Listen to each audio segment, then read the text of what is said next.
Hi, my name is Ben Supnik. I'm one of the developers of X-Plane, and in this screencast I'm going to show you some of the more esoteric parameters of PlaneMaker's engine settings. You can use these to really tune the behavior of your engines in X-Plane 1010. I'm running X-Plane and PlaneMaker and Screen Capture at the same time, so we'll see how this comes out. Just a tip, by the way, if you're developing airplanes, there's two things you can do to run PlaneMaker and X-Plane at the same time on a single machine without melting your machine. When you're not using one of the applications, you can put up a dialog box. Your computer will do less work, for example, showing the date and time window than actually showing the world. So this is a way to lighten up the load, especially if your computer is not so powerful. And secondly, you'll see I am in an area with no scenery. And if you're working on airplanes, I strongly recommend going to an area where you don't have scenery installed because the sim will load a lot faster and it will free up your VRAM to see your textures at full res, and the sim will use less GPU power, which is good if you're running X-Plane and PlaneMaker at the same time. So, a couple tips, we do that all the time here. Excuse me. So, in this discussion of engines, we have to separate two broad categories of typical airplane engines. Engines with a fixed shaft, reciprocating engines, and fixed turbines where the prop is bolted directly to the engine. And then we have engines where there's a turbine that's not related to a prop. That would include jet engines and where there is no prop, and turboprops where the turbine can spin freely. So, for example, a Mitsubishi MU2 with a fixed turbine is in the first category, just like a Cessna, it's a fixed prop. But then a Piaggio P180 with a PT6, that's a free turbine because the turbine can spin separately from the propeller. And the settings are different based on these cases. So if the prop is fixed, life is very simple because the prop spins at the same speed as the engine, end of story. If you have a turbine, whether it's a turboprop or a jet engine, the turbine can spin separately from the propeller. And therefore, you have to tell PlaneMaker a little bit more about what's going on with your engine. So let's take a look at the PlaneMaker screen here. The first number I want to show you is right here. Free turboprop spool up time and jet spool up time. The spool up time is how long it takes the turbine to go from idle speed to maximum N1 or N2 after you give it full throttle. It's a time. So smaller numbers mean the turbine spins up faster, and bigger numbers means the turbine spins up slower. Generally speaking, the bigger the plane, the bigger the number you want. So, for example, we can open up. Let's open up the King Air and see what we got.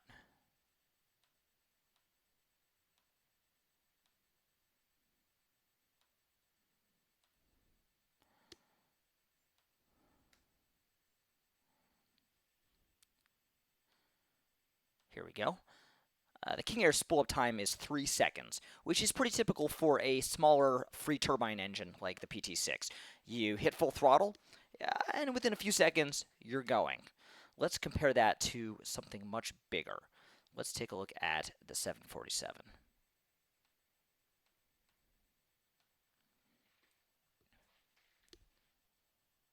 The 747 is a big plane, it's got big engines, and therefore it's going to have a long spool up time. Sure enough, spool up time 7 seconds, over twice as long as the King Air. So you push that throttle, and it's going to take a while before it spins up. The turbine spool up time also controls how long it takes for the turbine to spin down after you cut the fuel. So, for example, if you're in a 777 and you cut the engines, those engines just spin forever. The spool up time is how you control that in PlaneMaker. So let's take a look in X-Plane itself. We can open up the King Air.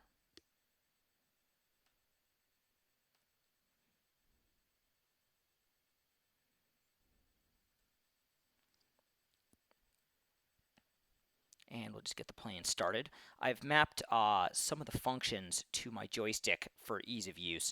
I've got the starters and I've got the mixture control on the joystick. So I'm running the starter right now, and I'm at 20% N1, And we'll introduce fuel. And our ITT is coming up.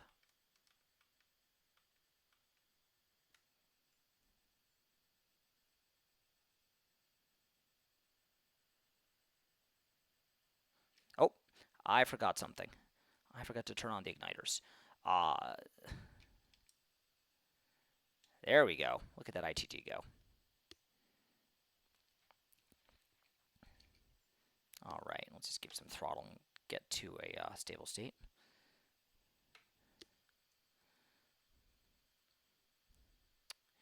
The spool up time doesn't just affect how long it takes for the engine to accelerate from idle to full power.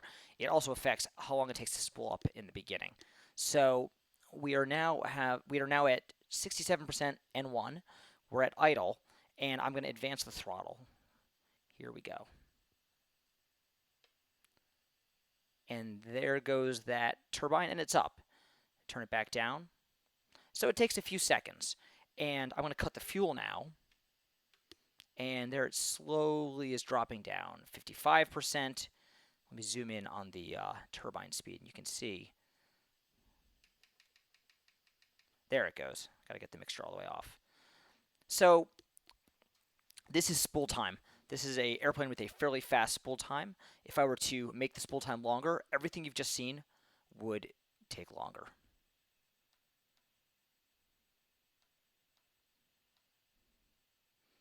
Set your spool time first before you set your other parameters because it represents the inherent physics of the engine.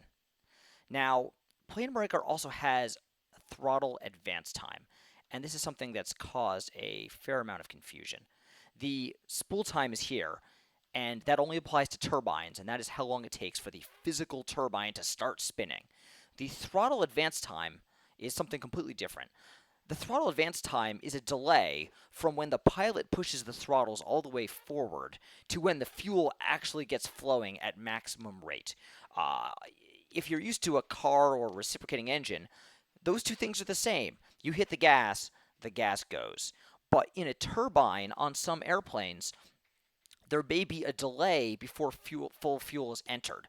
If the turbine doesn't spin up quickly, then it will overheat if you put the fuel in too fast. So sometimes the FADEC computer will limit the rate that fuel can go into the engine, which keeps your engine temperatures lower, but it also means you get more sluggish response because the fuel hasn't even started going into the engines. You can use throttle time for any turboprop, prop, or jet engine. They all have throttle time. But set your spool time first. If you got an airplane where in real life it takes 10 seconds to get power once you advance the throttles, some of that may be delayed due to throttle time, and some of it may be spool up time. You want to set your spool up time first so that your engines have momentum before you add any additional delay using throttle. All right, so we've talked about how the engines go from idle to full power and back. Let's talk about how they get started. If you have a turbine, the turbine has fuel burning inside it, and that fire is contained by the airflow through the combustion chamber out into the turbine. And if you have too little airflow, then the fire is not contained in the stream of air, and what you have is a bonfire in your engine. What you have is a very hot fire that damages your engine very quickly. That's sometimes called a hot start. Now, bear in mind, you do need a little bit of airflow. If your engine were off and you were to just dump kerosene in the back and light a match, you would get a fire. But you would not get a fire at 1200 degrees Celsius. To get a fire like that, you need air flowing through the engine, and X-Plane simulates that. So as your N1 comes up enough to get good airflow, but if it's not fast enough to contain the fire, then you have damage to your engine. And you control this using minimum N1 or minimum N2. So let's open up the King Air again.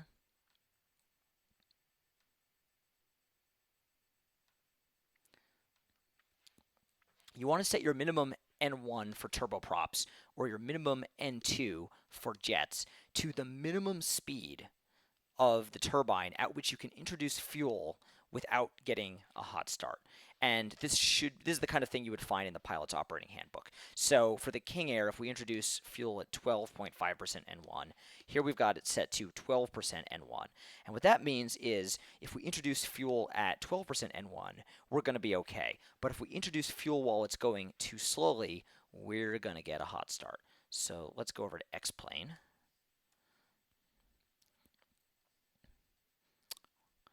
We've got both of our props off.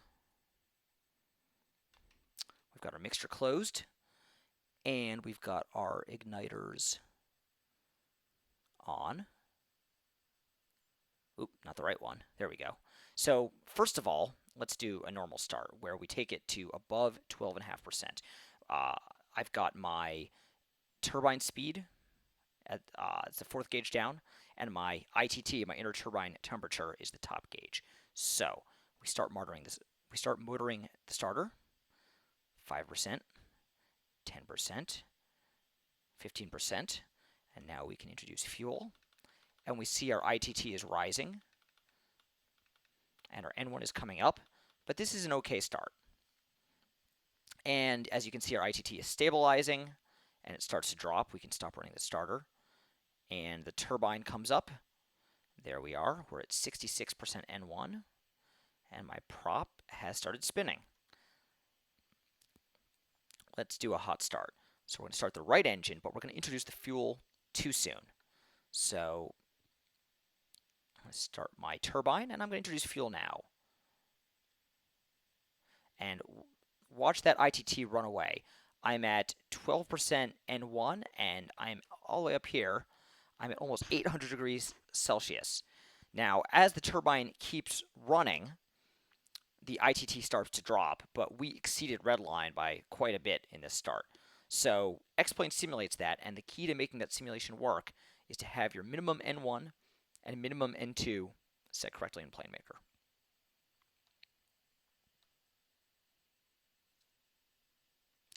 Fuel introduction times. X-Plane allows you to set the rate at which fuel is introduced once the fuel is opened up. In real life, a turbine might have a computer that controls the introduction of fuel when you first turn on that fuel open valve. If you were to simply dump all the idle fuel into the turbine when it was at only 12% N1, that's a lot of fuel for a slow turbine, and that might create a very hot condition. So the computer can trickle the fuel in and keep your ITT from rising too highly. X-Plane can simulate that. We have we have engine start fuel intro time in seconds. You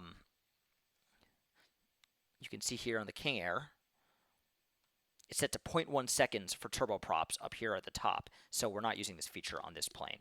There's a couple things you can do with this feature. By creating a fuel intro time, you can lower the temperature you reach during your start. You can increase the time it takes to start the engine, because with less fuel, it's going to spin up less quickly. You can increase the amount of time the user has to run the starter, because until it reaches a certain point, with that little bit of fuel, it might not even be able to start. And finally, there's another trick you can do, which I'll show you on the Baron, which is you can actually make your engine kind of hard to start.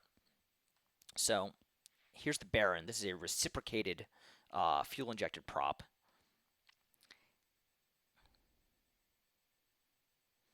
And there's just a little bit of fuel introduction time, 0.7 seconds.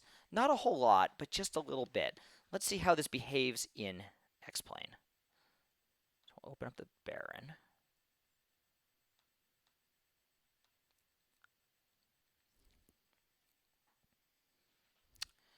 All right.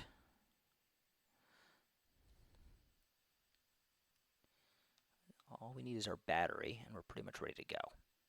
So I'm motoring the left starter, and we can see our prop windmilling. And now I'm going to introduce the mixture. And there it goes. And as soon as I let go of the starter, it dies. The reason is because this engine is right on the marginal edge of starting. What we need to do is rev it, introduce the fuel, and give it just a tiny bit of throttle. There we go. And as it comes up, now the engine's happy and we can bring the throttle back to idle. You can create a engine that's a little bit difficult to start by bringing in the fuel more slowly. The user will have to motor it for just a little bit before it gets going. All right, let's take a look at the starter motor itself.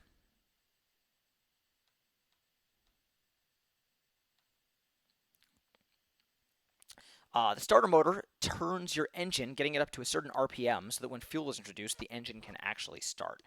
The RPM that your starter motor reaches has to be high enough that your engine can run itself. Because when the engine is going very, very slowly, it's not producing a lot of torque, but it has drag, and it can simply die on you. So the first parameter to look at is the starter motor torque. This is how strong the motor is that's turning your airplane's engine to get it started. Higher torque, it will spin up your engine faster. The thing to note is that your engine has drag when it's not on. When your engine's not consuming fuel and it's not running, it's a giant air pump. Every time the starter motor turns your engine over, it's moving air. And the faster your engine is turned over, the higher the RPM without being on, the more drag it produces. So at some point, the drag will be so high at some RPM that the torque will not be enough from the starter motor to make it go any faster. So you'll reach some terminal RPM. The other property the starter motor has is an RPM limit. You might not want the starter motor to go as fast as it possibly could given its level of torque, and so you can just set a cap to the RPM it'll run at. You might want to say that the starter on your Cessna can't run at more than 100 RPM, even if it's got enough torque to get the engine up to 500 RPM. So you can simply set a maximum RPM, and the starter motor will produce a constant amount of torque, and when it gets to that RPM, it will stop producing torque, and your engine will not rev any higher until you actually hit the fuel. Let's take a look at this in PlaneMaker. So we are looking at the Baron right now, which is a piston engine. Let's take a look at the starter. There are two starter parameters here. One is the torque, which is always expressed as a ratio of the torque of the engine it's starting. So bigger numbers mean more torque. It means it's going to wind your engine up faster, and it's going to hit a higher RPM if you just let it go. And the second number is its maximum speed as a percentage of the speed of the engine. And bigger numbers will allow it to get up to a higher RPM before it gives up. So because this is a fixed shaft engine, PlaneMaker is telling us what we've created. We've set this starter to 17% of the torque of the whole engine at 6% of the RPM of the engine.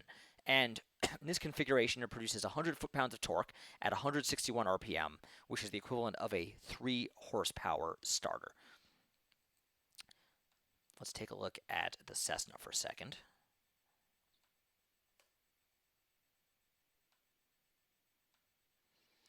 Here you can see the Cessna's starter is limited to 107 RPM. It's also got 100 foot-pounds of torque, so it's a 2.2 horsepower starter. It's actually a much stronger starter relative to the strength of the engine. This is a starter that runs at 30% of the torque of the Cessna's engine. That's because the Cessna's engine is much smaller than the each engine of the Baron.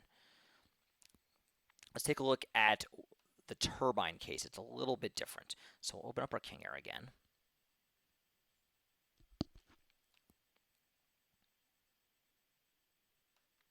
In the case of a free turbine or a jet, PlaneMaker doesn't tell you about the horsepower and torque of the starter because it doesn't know the horsepower and torque of the starter because you never give X-Plane an actual mass in kilograms of the turbine.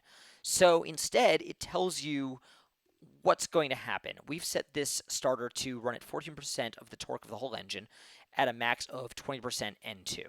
And, excuse me, 20% N1 because this is a turbine. And so in this case, the starter is going to reach 20% N1 in approximately 6.3 seconds. So PlaneMaker for free turbines attempts to estimate, based on all of its parameters, about how long it's going to take to reach the terminal RPM. And one thing to note, I'm going to go up and I'm going to increase the spool up time. And you'll see that my start time becomes larger.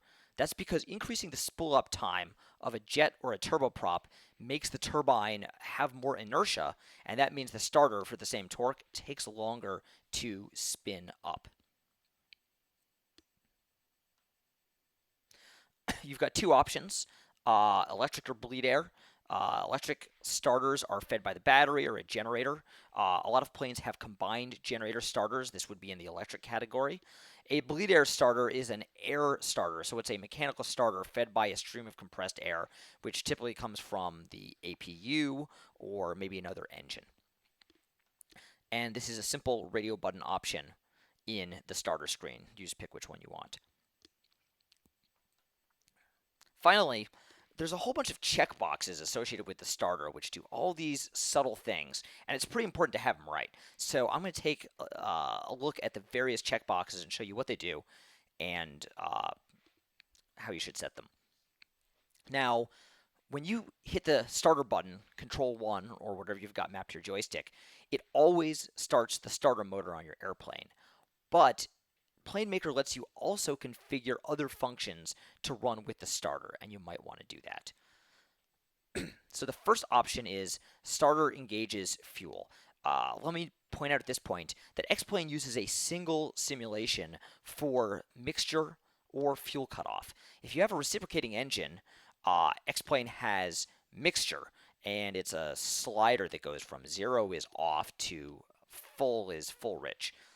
If you have a turbine, then the mixture simply goes from off to low idle to high idle. It's a three-step binary process, but it's typically the same commands on the keyboard, the same commands on the joystick. So I'm going to use mixture and fuel cutoff interchangeably. The appropriate term is a function of what kind of engine you're using. So starter engages fuel means that the mixture or fuel cutoff is opened when the starter starts, and it's closed again if you ever hit the stop command in X-Plane. And you would only want to use that if you don't have a mixture or fuel cutoff in your airplane. If you've given the user manual control of fuel, turn this off. If the user cannot control fuel flow, you definitely need to turn that on. So that's the first checkbox here. And you can see that in the King Air, I've turned off hitting starter engages fuel engine. This guy right here is off. And let's take a look at what happens in X-Plane. We'll open up our King Air again.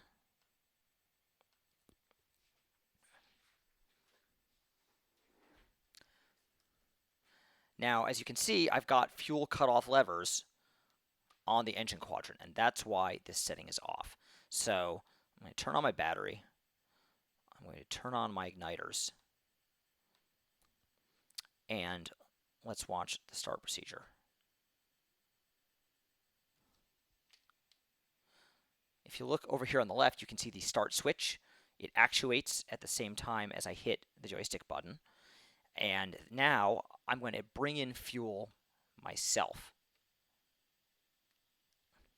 And if you look up, the ITT has come to life. And if you look over here, there goes our engine. If you watch me hit the right starter, the fuel cutoff lever doesn't move. And that's because we have separate control of fuel and starters in this airplane because the checkbox is off. Second set of options, starters and igniters. As you saw by my mistake earlier in the video, if your igniters are off, you don't get an engine start. So if I turn off the right igniter and I run the starter, it's not going to matter that I open the fuel all the way. I'm not going to get ITT. I'm not going to get fuel. I'm not going to get an engine start. When I let go, my engine just slows down again. The igniter is what starts the fire in a turbine. Once the turbine is burning, it will stay burning on its own under most conditions, but the igniter has to be on to start the process. And X-Plane has some options to manage the igniters for you. Now, if you have a manual ignition switch like you saw in the King Air, leave these options off. But if you don't have ignition switches, you can tell X-Plane to either arm or engage the igniters automatically when you hit the starters. Let's take a quick look at the 747. because I think it has automatic. What's the difference between arming an igniter and turning it on? When an igniter is on, it fires all the time. When an igniter is armed, it only fires within a certain range of N1 or N2. And that's typically done so that in the event of low turbine speed, the igniter automatically comes on to help sustain the flame without having to run the igniter all the time. So, sure enough, if we look at the 747, it has igniters armed and igniters engaged, both enabled, because the 747 doesn't have a manual igniter control on the panel. It does have a separate fuel cutoff, and so fuel flow is off. Finally, starters and ignition. This one is a little bit confusing. So igniters are only for turbines. Only turbines need a fire source to start the fire. For a reciprocating engine, you need magnetos, and the magnetos create spark in the cylinders, and they need to be on all the time that you're going to have your engine running. Now, there's two ways that the magnetos can work in X-plane. On some planes, the magnetos and the ignition are all one unit. Let's take a quick look at that right now. Let's open up the Cessna, because that's the classic example. If we look at the ignition of the Cessna, it's got off, right, left, both, and ignition. Those first parameters turn on the magnetos. You would typically have them on both while you're flying, so the magnetos are on. The ignition position runs the starter motor. Now, because it's one unit, you cannot possibly run the starter motor without having the magnetos on, which is what you want. But not all planes are like this. On some planes, the magnetos are a switch, and the ignition is a push button. And if you push the starter button to start it with the magnetos off, well, it's going to work about as well as running the King Air without the igniters on. You're not going to get your engines to start. So X-plane gives you two options. You can either have X-plane turn on the magnetos with the ignition automatically, or you can leave them separate. And this is for users who are using their joystick and hit the starter button. So let's take a look at the Cessna in PlaneMaker.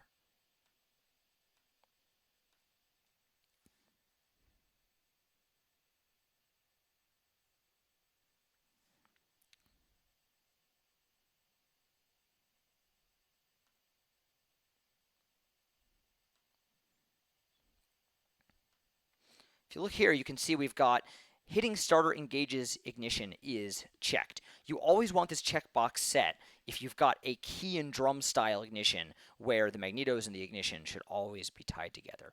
So going into X-plane, let's just see what happens when I hit the starter. I'm holding the starter down and the key's going all the way to ignition, and I let go and it jumps back to both. This is the behavior we want for a key and lock, and this only works if that checkbox is set. So if your airplane has this kind of combined magneto and ignition interface, make sure that this starter engages ignition is checked. If you have separate magnetos and starters, uncheck this box. All right, that's all I got for you. I hope this has been helpful, and hopefully you'll be able to make your airplane just a little bit more realistic with X-Plane 1010. Thanks for listening.